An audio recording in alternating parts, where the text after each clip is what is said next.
మన ఇడ్లీలు ready. Stove off చేసుకుందాం. ఆఫ్ చేసి ఒక్క 2 మినిట్స్ పాటు అలా రెస్ట్ చేసి ఆ తర్వాత మూత తీసిన తర్వాత కూడా ఏదైతే ప్లేట్ ఉంటుందో, ఇడ్లీ ప్లేట్ ఉంటుందో ఆ ప్లేట్ తీసి పక్కన పెట్టి ఒక 2 మినిట్స్ తర్వాత మెల్లిగా స్పూన్తో తీస్తే నీట్గా వస్తుంది ఇడ్లీలు.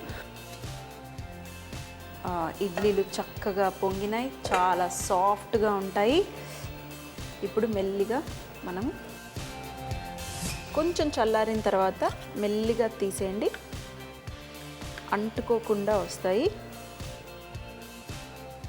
సాఫ్ట్గా ఉన్నాయి, మంచి కొబ్బరి ఫ్లేవరు అలాగే నెయ్యి ఫ్లేవరు స్మెల్ వచ్చేస్తుంది. మరి నేను టేస్ట్ చేయడానికి ఒక ఇడ్లీ తీసేసి, ఎంత సాఫ్ట్గా ఉంది చూడండి, నోట్లో వేసుకుంటే కరిగిపోయేంత సాఫ్ట్గా ఉంది, మెల్ట్ అయిపోతుంది, అంత చక్కగా ఉంది.